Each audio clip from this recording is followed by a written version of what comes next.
welcome to another episode in the Gender Equitable Decarbonizations interview series by ISC.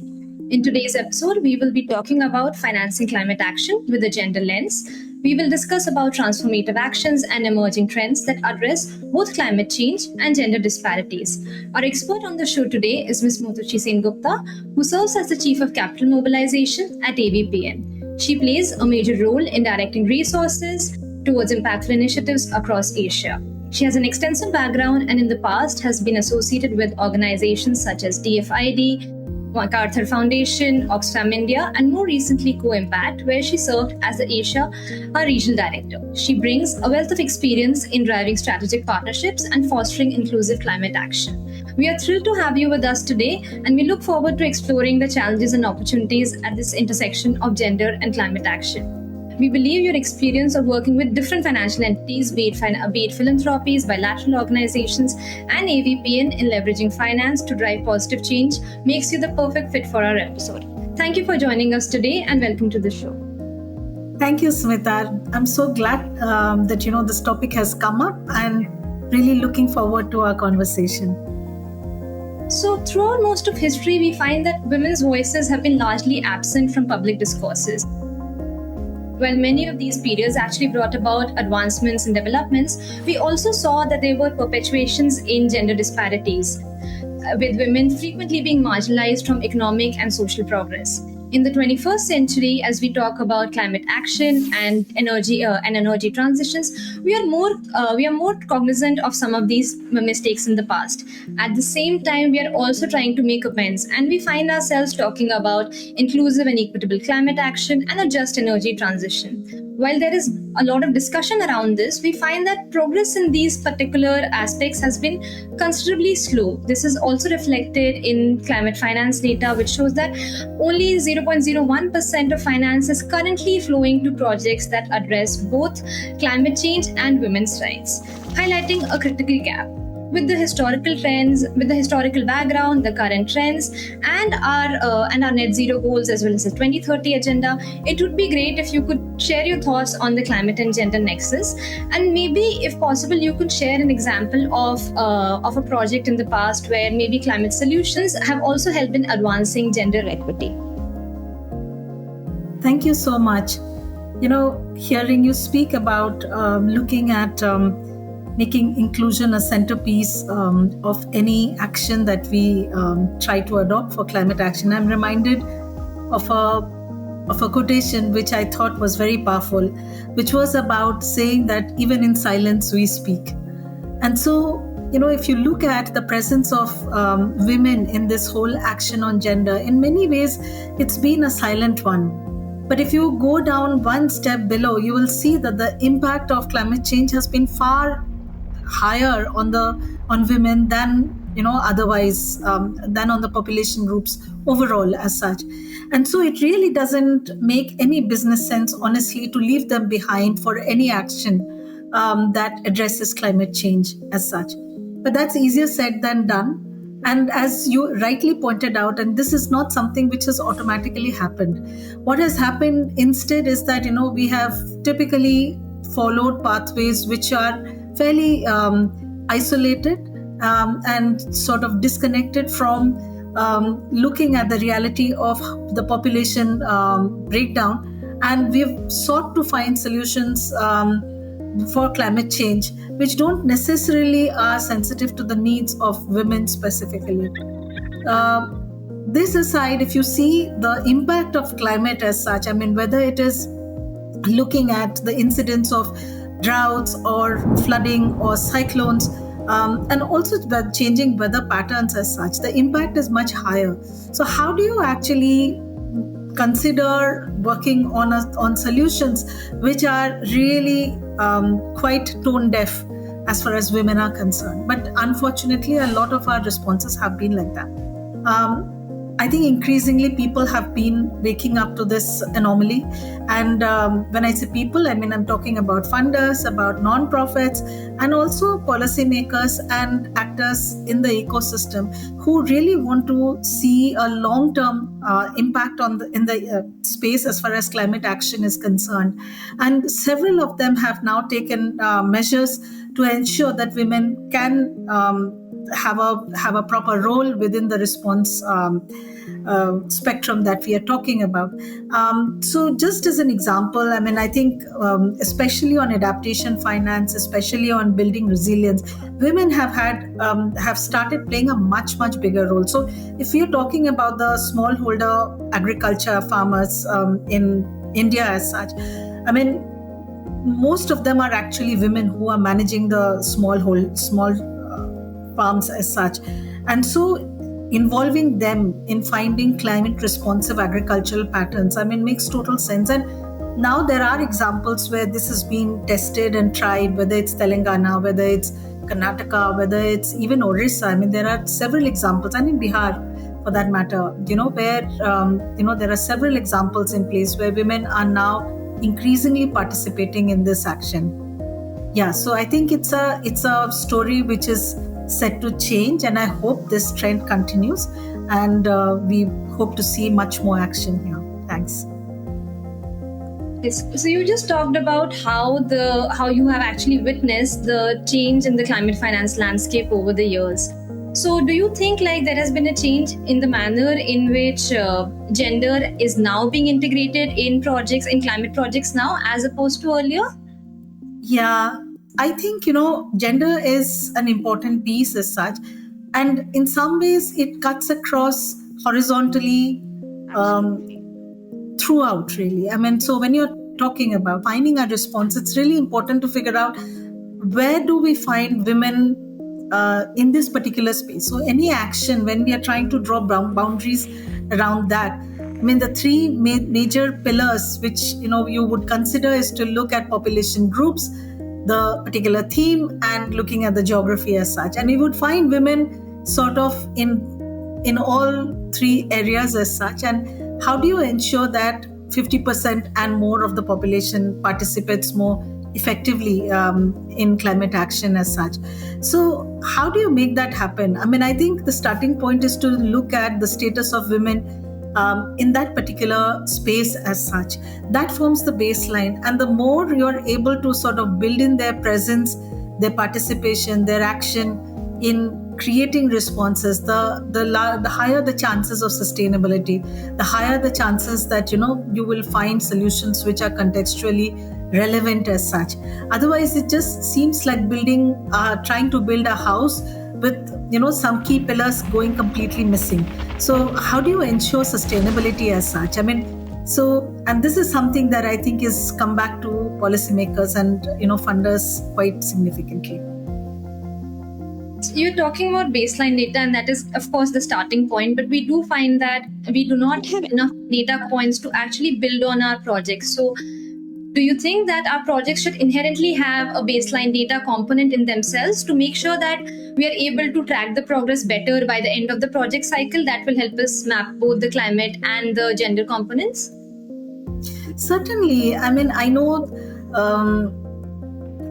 a lot of the design, a lot of the interventions that we talk about sort of are designed sometimes in lab, sometimes with partial attention to the communities that you're trying to actually make happen as such. So how do you actually create solutions which involve the larger number of individuals and households which are going to be affected by those decisions? And so if you're trying to do that, you would actually want to have them present when the design of that intervention is actually taking place as such. So yes, I would suggest that the whole concept of inclusion, the whole concept of bringing women to take on a much larger role in delivering that particular intervention needs to be taken up as early as possible. I mean, even at the conceptualization stage, there's very little I feel that that would stay away from building a very strong participation of women in, if you looked at it that way. But and so it's really important to have representation from women who are going to be affected by those decisions, and better still, to how do you make it a positive return for them? How do you actually equip them to right from the start to be able to play a far more proactive role in making that solution a real one. Yeah, and sustainable. So, yeah, so this is a very interesting point that you have mentioned, that women should be onboarded at the very beginning of the project cycles. So, do we see ourselves designing such projects? Have we? I'm not aware if we have. So, if you have some examples in the past where women were onboarded early on in the conceptualization phase, also. So, in fact, there have been a few, and I'll talk about one of them. But I really, really wish there were many more, because the solution to climate change is not going to come only through technology. It will, even if it is technology, we need technology which can be easily accessed and used by women as such. But a lot of it is about building their participation in the main pathway of solution building, right? So the example that I want to bring together is a case in Chhattisgarh where, in fact, as part of my role as in Makatha Foundation, we had ended up supporting the setting up of some farmer producer organizations in areas which was actually housing communities which were displaced as a result of some of the coal mines being shut down because they had just become redundant, and so these families which were located in these places, I mean, were not able to get any alternative livelihoods because traditionally and historically these families had been involved in coal mining, and so there was no other alternative livelihoods easily available to these families and households. And so the support that was made available was to look at creating FPOs, which would actually involve the women of the household to set up, larger collective farms, to actually come together. And through a FPO, they were actually managed to establish, a market access where they were ended up, producing and supplying these markets with a really, really high quality organic fruits and vegetables. Yeah, so in a way, the income levels went up. They had alternate livelihoods. And in fact, I think it also served as a very good case study as to what you can do if you are able to bring the community in the solution building itself.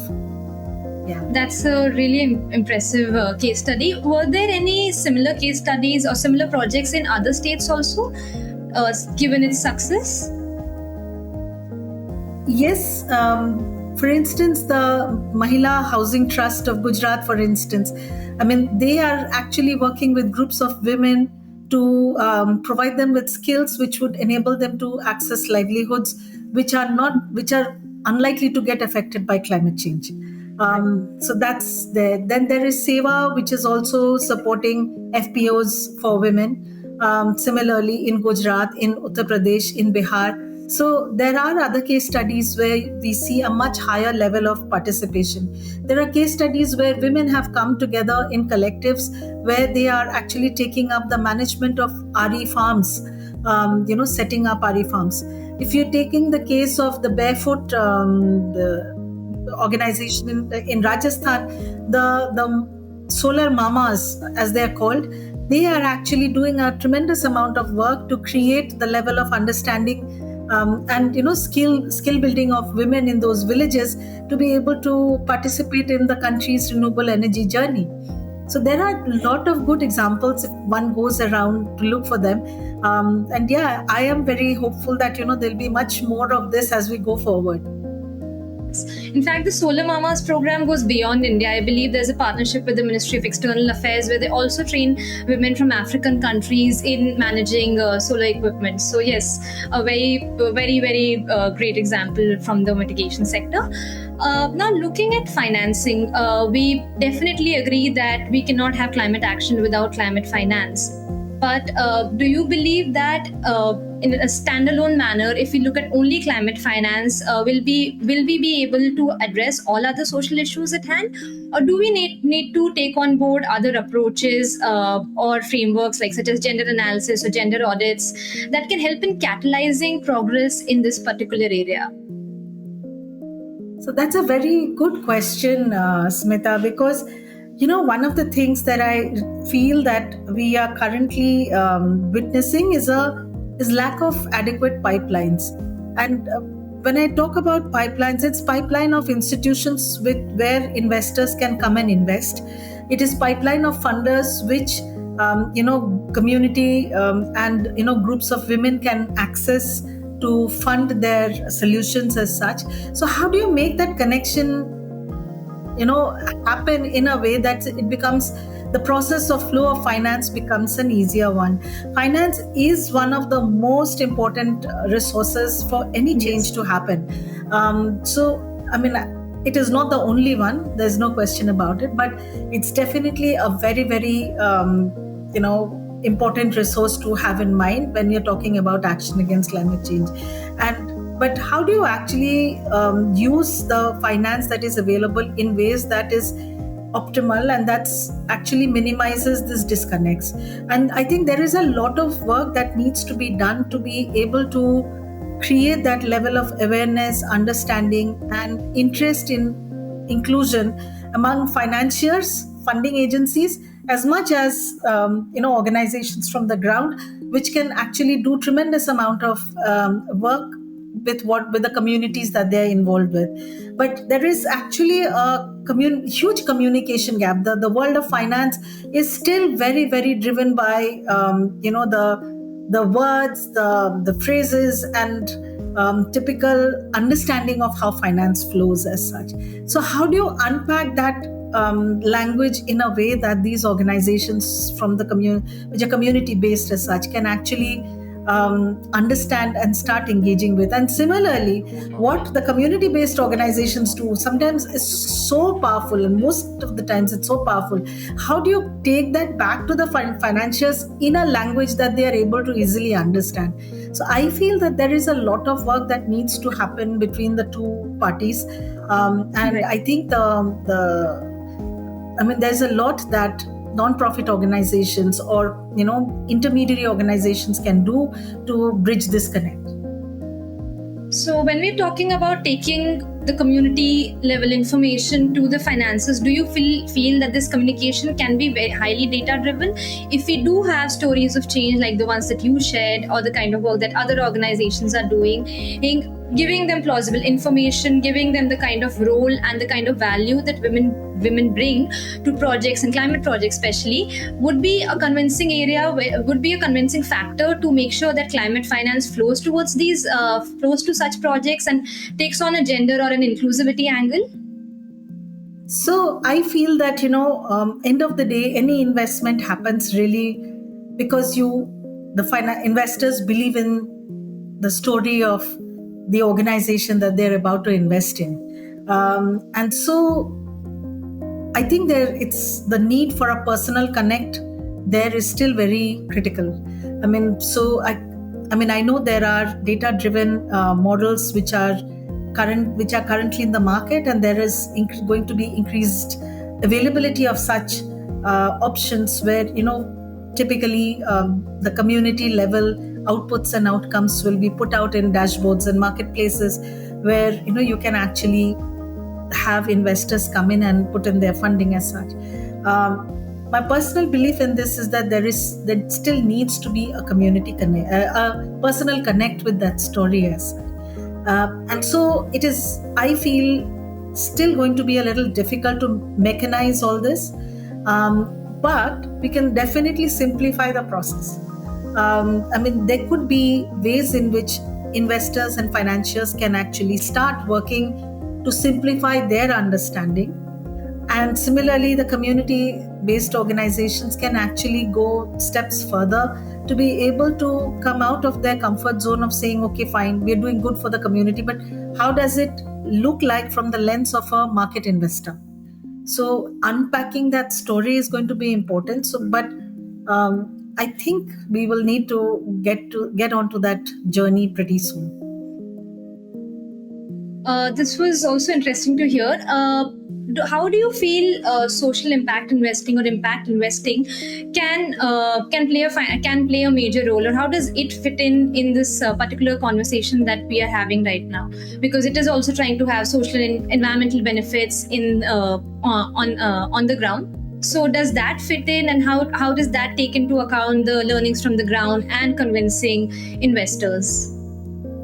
Absolutely. I think, increasingly, and especially when we look at development action in the East, investment is a very, very important tool that funders consider in using and to solve a development challenge as such. So, um, I mean, we have actually long time back, the whole discourse was about a rights-based approach, which you expected philanthropy funders to come in and support with. Then came the whole story about a needs-based approach, where you had different governments coming in to say, okay, fine, if this is the minimum need, how can we support? But increasingly, what we see is a much higher level of interest in finding solutions which actually bring in a combination of social and financial returns. Financial returns can actually be at a concessional level, but definitely there is a mute expectation that investors have to see that happening. So, and you can also see several philanthropies actually moving down that path to say, okay, fine, here is the piece on pure philanthropy grants, and the rest of it is going to be invested in options which actually include a level of financial return. And so, in scenarios like that, I think opportunities for investing in impact driven social enterprises makes huge sense. And to be fair, a lot of the community based problems, I think, can actually be handed over, redesigned or repackaged or looked at with lens to say that, okay, fine, let the market bring in the funding. End of the day, it is actually a very, very difficult possibility for any philanthropy funder to continue to fund through grants forever. So we do need solutions which can actually be handed over to the ecosystem at some point, and a market based solution which actually brings in a level of support for that business model makes a lot of sense, because then in some ways it actually also is tweaked in a way that it meets a social need, social and commercial need. And end of the day, I think that makes a lot of sense, because philanthropic funding, I would still argue, should go into areas where no other form of funding is interested to move. You see, it's a rarest form of capital, and so it needs to be used very sparingly. And so, using impact investment opportunities as a tool for development makes total sense. What we do need, and I think there's been several experts who have commented on this, is proper guardrails to ensure that we don't throw the baby out with the bathwater. We have enough social guardrails and factors which govern this whole process, so that the ultimate objective of achieving social good is not totally lost. That is something, I think, which needs far deeper advocacy, far deeper understanding among the social investors as well as investee organizations. Yes, I believe your point regarding the social guardrails was very interesting. But do we see any organizations actually looking around, or framing some social guardrails that can help, that can ensure that these projects or these funds actually make the kind of difference that they are intended to? Or is it still at a very nascent stage and these conversations are just beginning? I think it's beginning, but there are organizations who have done it to some extent, and none of this is set in stone, Smita. I think it is something that needs constant attention, and because these guardrails themselves need to be looked at and relooked at and revisited to see whether they still remain relevant or not.